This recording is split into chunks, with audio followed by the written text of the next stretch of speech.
izina rya data n'irya mwana n'irya mutima mweranda amen.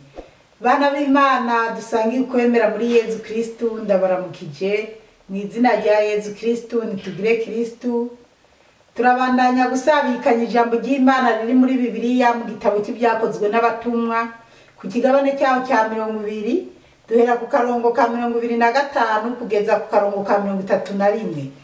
Ijambo ry'umutwe tukibandanya kwisunga riravuga ngo Imereti Paulo asezera abungere b'Ekleziya y'Efezi. Ego mendazi ko mutakinkubita ijisho mwebwe mwese namenyesheje ubwami bw'Imana. Nico gituma kuri uyu munsi uri hejuru nemeje imbere yanyu ko ataco niyagiriza kuri mwese, kuko ataco ntagize kugira ngo ndabamenyeshe ico Imana ishaka cyose.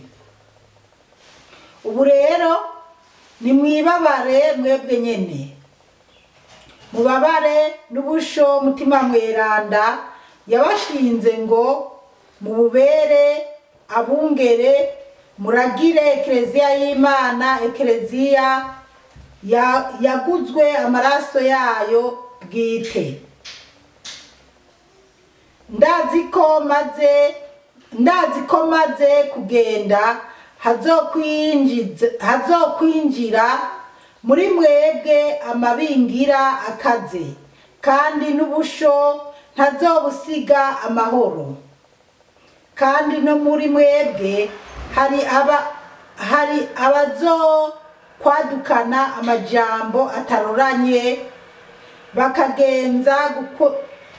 bakagenza gukwegera mu kabi kabo abigishwa.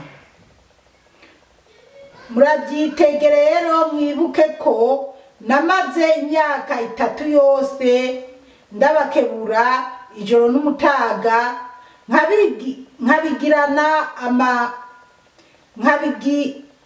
nkabigirana amarira, mbwira umwe wese muri mwebwe. Bene wacu muri Kristu Yezu, iri ni jambo ry'Imana. Dushima Imana. Haleluya, amen, haleluya, haleluya, amen, amen. Abana b'Imana, turabandanya kuzirikana urugendo canke se inzira ya Paulo mu kumenyesha inkuru nziza, nk'uko Imana yari yabimuteoreye ngo amenyeshe inkuru nziza abantu benshi. Turacyari kwiri jambo ry'umutwe rivuga ngo Imereti Paulo asezera abungere b'Ekleziya y'Efezi. Twari twazirikanye audio ya mbere canke video ya mbere kuri iki gisoma. Twari twazirikanye kuva ku karongo ka 17 kugeza ku ka 24.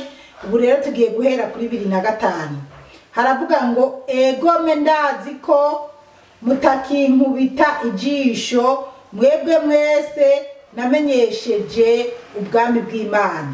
Paulo yari karasezera babandi ababwira ko batazongera kumukubita ijisho, batazongera kumubona, kubera ko yari karagenda mu bindi bice kandi ntiyari yiteze ko azosubira inyuma, kuko hahandi twarazirikanye havuga ko yagomba kuja Yerusalemu, kandi yagenda avuga ati sinzi ko nzohurirayo n'ibyiza canke amakuba, ati sinzi ingene bizongendera, kuko abayuda baguma bamugerageza. 2:6 baravuga ngo reka tuasubiremo kwa karongo ka 25. Ego mendazi ko mutakinkubita ijisho, avuga ko batazongera kumukubita ijisho, mwebwe mwese namenyesheje ubwami bw'Imana. Nagira duhagarare kwa kavuga ati mwebwe mwese namenyesheje ubwami bw'Imana. Rero Paulo yarizi neza ko abo bantu yamenyesheje ubwami bw'Imana bakiriye ijambo ry'Imana by'ukuri. Rero arababwiye ko ari gihe batazongera kumubona, ariko icyangombwa yumva ko ari uko bozigama ijambo ry'Imana yabigishije bakarifata nkama mu mitima yabo kugira ntihagire ikintu kizoribahungabanya ngo kiribakuremo. Reka tubandanye twumve. 2:6 bavuga ngo nico gituma kuri uyu munsi uri hejuru nemeje imbere yanyu ko ataco niyagiriza kuri mwebwe. Paulo arababwira ati uyu munsi ndiko ndabasezera, uyu munsi ndiko ndaganira namwe, ndemeza neza ko atacyo niyagiriza imbere yanyu, kubera ko yumva icyatuma avuga ko atacyo yiyagiriza nuko yumva ko iby'Imana byose yamushizemo kuvuga yari yabivuze.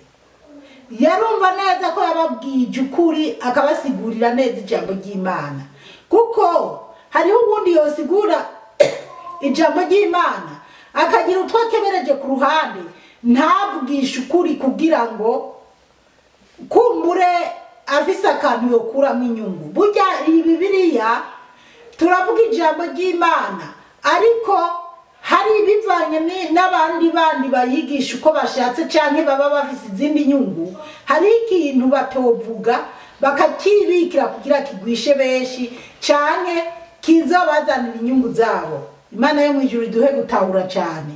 Rero Paulo we yarumva ko muri we yabigishije uko mutima mweranda yamutegetse kwigisha. Turabandanya 27 havuga ngo kuko ataco ntagize kugira ngo ndabamenyeshe ico Imana ishaka cyose. Haleluya, amen. Ko ntako atagize ngo kugira bamenyese ico Imana ishaka cyose, ngo ntako atagize. Urumva rero yarigishije ijambo ry'Imana by'ukuri, ntako atagize ngo abakurugutura amatwi kugira bumvishe byinjire mu mitima yabo no mu mitwe yabo. Yarashima rero aho yari yagejeje kubigisha.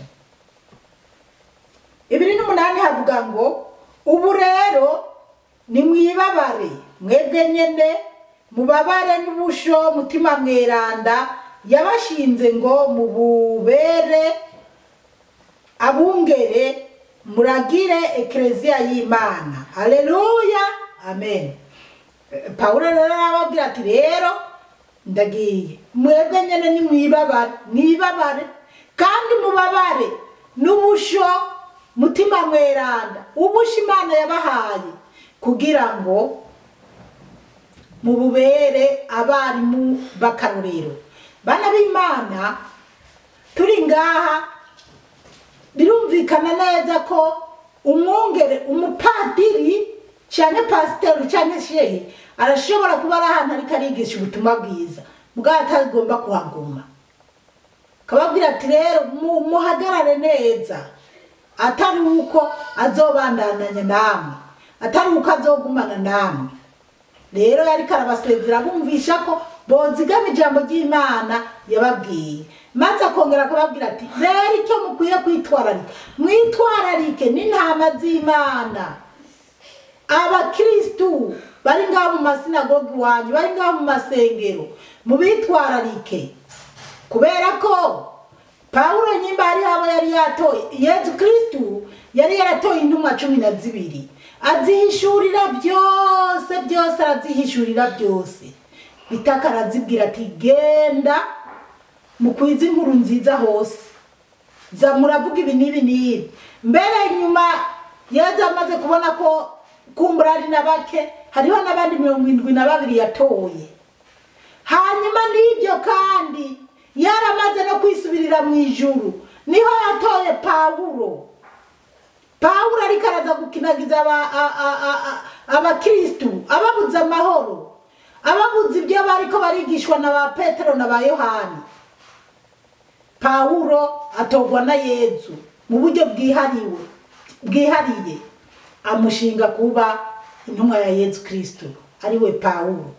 N'ubu rero Yesu Kristo arabandanya gutora, aratora abapatiri, aratora mu babikira, aratora ba pasteri, araja mu bashehe, araja mu madini yose, hanyuma kandi hagaca haba na bene twebwe jewe natonka kujya Pawulo yatowe kujya ariho bajya intumwa 12 batowe na Yezu abitorera ku mugaragaro. Ni nka kujya abapatiri bategurwa bakaba abapadiri canke bakaba abasenyeri canke bakaba bajya b'abapasteri n'abashehe gutyo.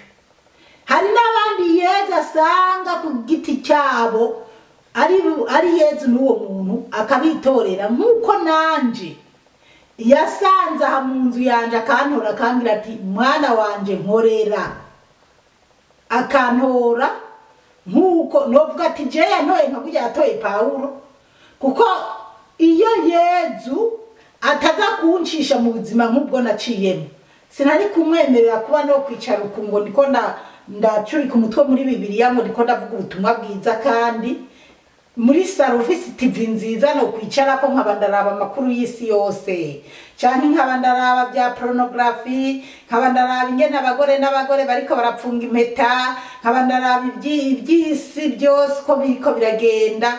Ariko niyo niko ndaja kwiyo TV mbanzi ko ari amasano y'ijako, kandi nkamenya ati hari ibintu ngomba kuraba ko n'ibindi ntakwiye kuraba.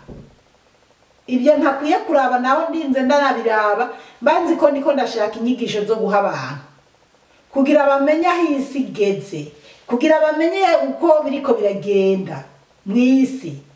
None rero bana b'Imana, Pawulo yarabwiye aba bakuru b'ama ekleziya arababwira ati mwebwe nimwicunge nimwimenye mumenye abo muri bo, mwumvire Yezu Kristo, mwumvire mutima mweranda, mwongere mwiteho intama za Yezu Kristo. Babana bato bato baba bariko barigira kubatizwa, baba bariko barigira gusangira, nimba abandi baba bigira ibice sinzi byo mu yandi madini, reka nisunga ibyo muri Katolika bigira gukomezwa ibintu nk'ibyo. Mubacunge, mubahindero nziza. Si bitwebwe twageze mu bihugu biteye imbere bakubwira ngo genda wigisha abana, umwana wawe umwigishe ko akwiye kuzoza ageze ku myaka iyi n'iyi azoca atangura gufata ibinini canke agende bamushiremo akanyuzi canke bigenda uku nuku kugira ntazotwarire indikitari gihe. Si bibatwigisha ko umwana w'umuhungu afise imyaka 12 afise girlfriend. Kwanza n'abari ndibuka umwana wanje yiga mu wakane barambwiye ngo burye rero ngo hagezeho ngo akwiye gukundwa n'abakobwa. Si ibyo rero bana b'Imana, abana b'Imana abungere b'ama ekleziya ntabwo bigisha abana ngo genda gukoresha bwa bufuko amakapote, ntabwo bigisha abana genda babashiremo utunyuzo, ntabwo bigisha abana ngo nibakundane bakiri abana. Oya, babigisha Yezu Kristo, bakabigisha amabwirizwa, bakabereka ibyo Yezu yanka, bakabereka n'ibyo Yezu akunda. Abana bakagendera ku muco mwiza wo mwijuru. Ntabwo hariho amasengero usanga ariko arigisha ati rero leta kubera ari leta iravuga ko twobabwira ko abananiwe kwifata bagenda kurondera bakoresha ubukingirizo urukapote. Hana b'Imana, ntabwo umwana w'Imana, ntabwo uri patiri canke pasiteri canke shehe muje mu rusengero ngo uvuge ngo kubera ko sidiri kiragwirirana, no kubera inda zidateganijwe, no kubera kubyara abana abantu badashoboye kurera genda babashiremo utunyuzo, genda mufata ibinini, koresha amakondomu, genza uku. No, ntabwo Yezu Kristo ibyo abyemera, ntabwo abishigikiye. Pawulo rero niyo mpamvu yabwira abakuru b'ama ekleziya nimwite intama z'Imana, namwe mwiyiteho, kuko nyimba nka jewe Zipora ntiyitayeho ngo nisengere menye ingene ngendana na Yezu nanje ubwanje nzipoteza hanyuma nongere mpoteze umuryango wanje canke abona arinjejwe kubwira inkuru nziza. Imana yo mwijuru iduhe gutahura cyane. Turabandanya. Ekleziya yaguzwe amaraso yayo bwite.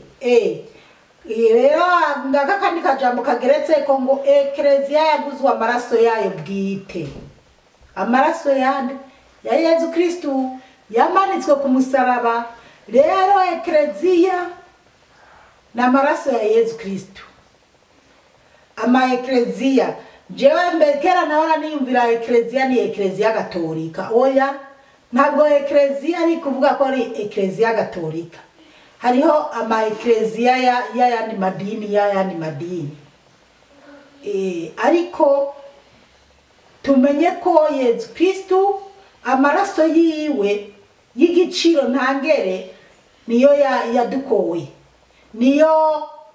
Niyo twese dukirizwamo. Uwemera Yezu Kristu yemera ko Yezu yamenetse amaraso mu nzira y'umusaraba agakubitwa akababazwa mpaka akabambwa no ku musaraba. 2:9 havuga ngo nazi ko maze kugenda hazokwinjira muri mwebwe amabingira akaze kandi n'ubusho ntazobusiga amahoro. Imana yo mwijuru iduhe gutahura cyane. Erega Pawulo arababwiye ngo muri mwebwe ngo ninamara kugenda ngo ndazi ko hazokwinjira amabingira hariho imbwa zisega hariho n'amabingira. Amabingira ni mabi gusumba imbwa z'imisega. Rero natwabwiye imbwa z'imisega hari iwacu hari ibibwa by'imisega mu Burundi. Imbwa iwacu mu Burundi tuzi ko imbwa ari igikoko kidakwiye kuvugwa. Kera abantu baranarahira akarahira ngo ndakenda imbwa ari inzara yahiruko. Niko ndavuga ijambo ry'Imana abana b'Imana. Ibyo ni ibintu mu Burundi bakoresha. Ari inzara yahira ngo ndakenda imbwa. Yaba ari umuntu ariko aravuga ukuri. Mugabo ubusese no ko maze kumva n'abirabure n'abandi bantu bamaze kuryamana n'ibibwa kandi konzi no mu Rwanda canke no mu Burundi hari abo byo babimaze gushikira.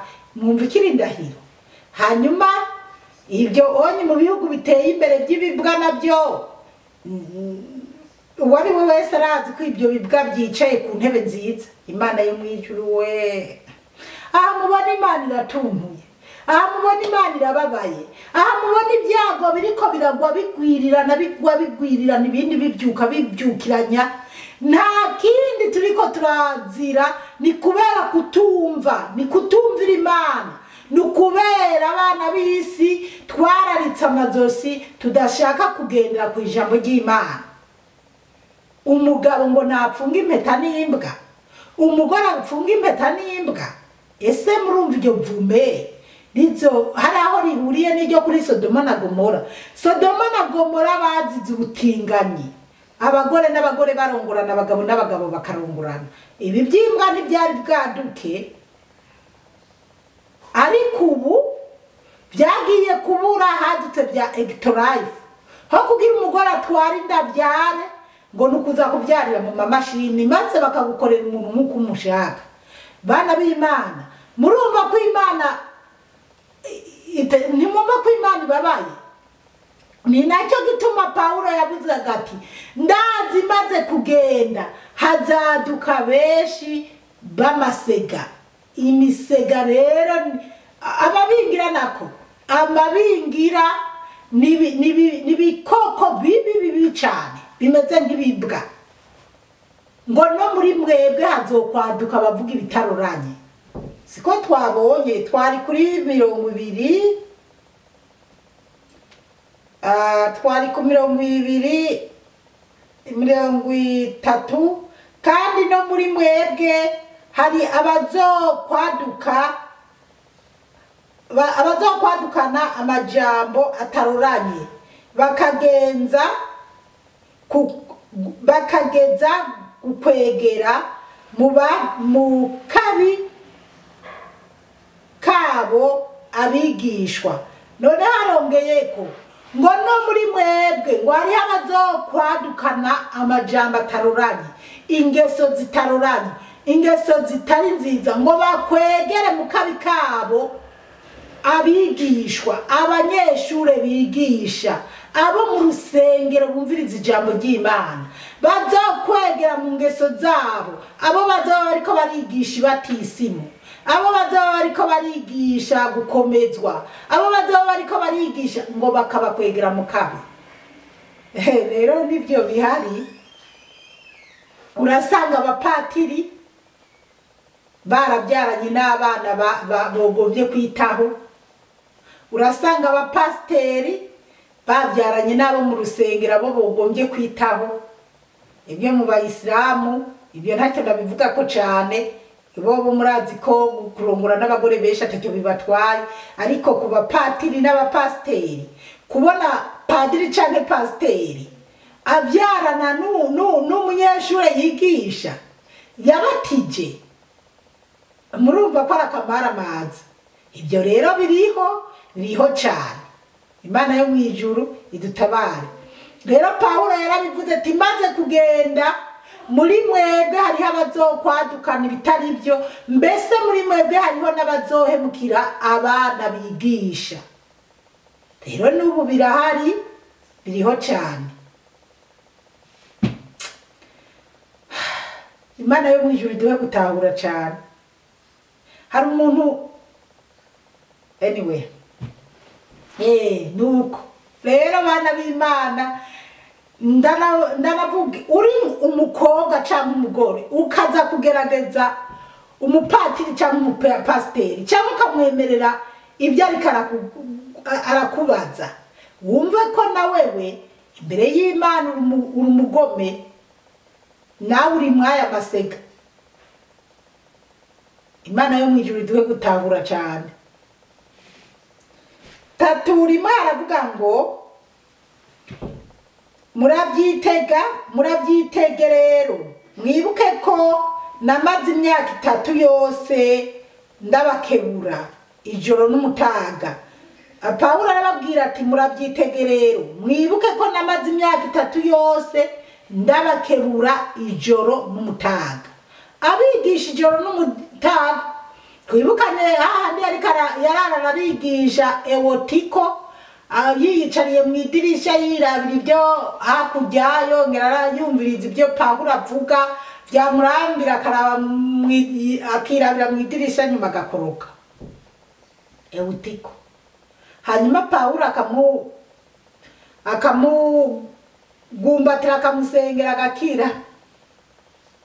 Rero Pawulo imyaka 3 yose ari kumwe abigisha ijoro n'umutaga, bamwe bakamwumva abandi bakanka kumwumva, ariko ijambo ry'Imana tugomba kubandanya tukarivuga, abaryumva bakaryumva, bataryumva bakarorera. Ariko uzi ko atowe na Yesu Kristo, bandanya uvuge. Turacyabandanya. nkabigirana amarira, mbwira umwe wese muri mwebwe ngo yabikorana amarira, ngo akabwira umwe wese muri bo abikorana amarira, agaheba abasha ibi bintu bica binyibutsa byinshi. Yabikorana amarira abwira umwe.